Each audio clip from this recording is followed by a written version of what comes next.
Hello and welcome to the Futurecast. I'm Mustache Dave, joined by TheSimms here.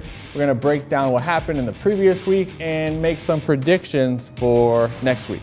Describe week 1 in one word. One word? Wild. I'm going to go with interesting, and the reason being because I'm basing my information off of the qualifiers, right? Okay. If you can recall, we had the Jokers, G2, they finished high up there, Jokers in first place, G2 in second. G2, they're doing a phenomenal job here, but the Jokers, after week 1, they're kind of down there at the bottom, so that's why I'm going to go with interesting. Yeah, okay. I mean, they're still getting some kills and so on and so forth, and we're starting to see signs of life. Obviously, there are other ones out there, you know, Raise Your Edge. I think to kind of bounce off the back of that, and when you say qualifiers, maybe a team that wasn't there at qualifiers, Navi. Okay, Navi. That's an invited team, and probably not performing to the level of standards what we should be expecting for A, an invited team, and B, probably a skill set that we know that Navi holds. Yeah, they had some rough games here in week number 1, so we'll try to highlight them moving on into the show, maybe next week as well. So, in your opinion, was there any kind of main themes here from week 1? I think main theme's hard, but I think as a main trend, you'd have to look at potentially inconsistency.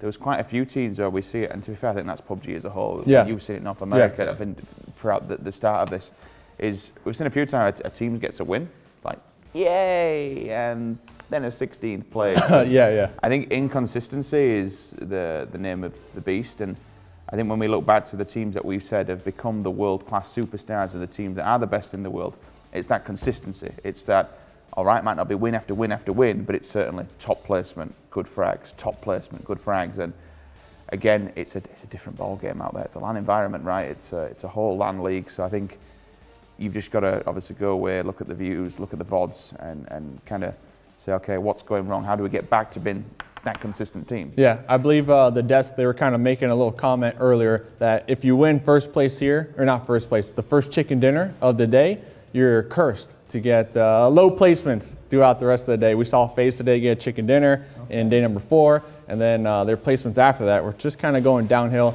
and it's been kind of a theme throughout the week. Yeah, no, so, I can. I mean, for the most part. I mean, of course, and you know, they won 2 chicken dinners today, but you know, if we had to group everything together, so. Yeah. And also Finns running into one another. Oh yeah, that's a theme. That's a theme. Literally, win streak and ends just constantly butting heads and clashing time and time again. It's insane, and I think that goes probably to attest to how people like to do the same paths. Would you say? I think, you know, obviously they don't know where other people are going, but certainly they have a favourite zone, what they like to do, and something that actually favours them, but they feel comfortable doing. So I can see why that would happen. Top play of the week. I know you got one. Wookie Bucky. Wookie Bucky. That Nade day 1, up and over. I think he stole the title of Nade God for this week. Break it down though, break it down. What do you mean up and over? I mean, when he looked at it, he knew that I believe it was, on my feet now. I believe it was Vitality that decided to push on TSM, and he realised that there was already a fight occurring on the other side, so TSM proactively said, okay, well, how do we approach this? What do we do? Wookie went, you know what we do?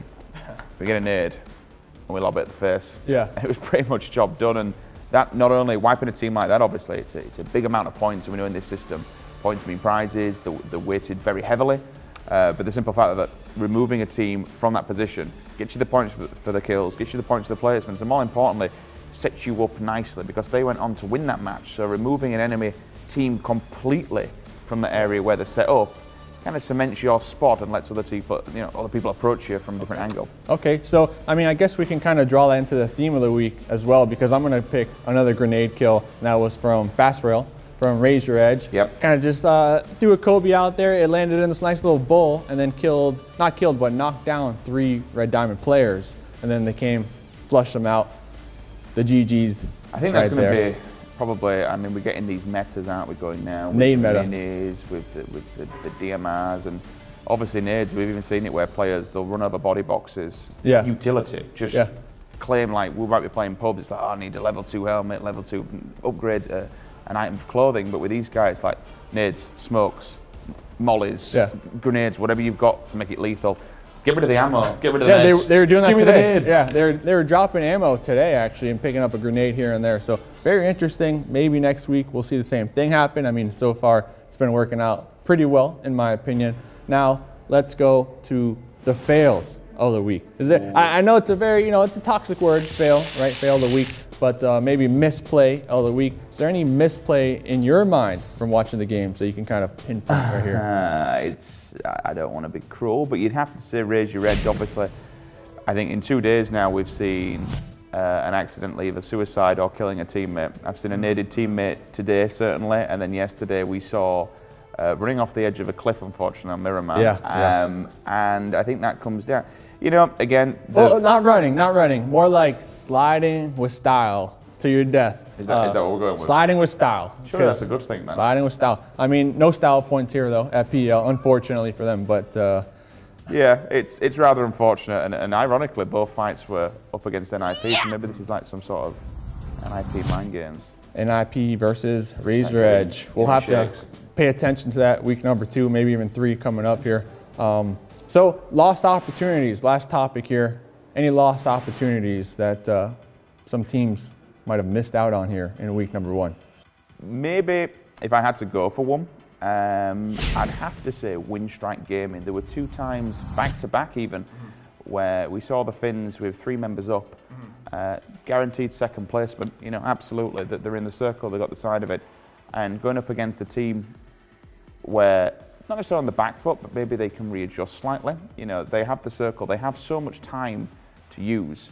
I think going away, look at the VODs, there might be a slight readjustment, think, okay, we can put a player in an off angle, we can put a player in a different position, somewhere that gives us maybe an opportunity to strike first and get a knock, because time and time again we'll see the knock, and it's not necessarily the flush, but it's the push. Yeah. All members then move up, so I think for Windstrike, there are a couple of tiny missed opportunities where maybe... At least the second place. Maybe not the chicken dinner, they've but already second got place. Second, right? Yeah. So what's the? If you're going to kills. die anyway, you might as well just try and go out and take first anyway. And Get some flushes. Yeah. In particular today, right? It was game number 4, I think it was. They had that little ledge. Yasnaya was out there in the distance. Yep.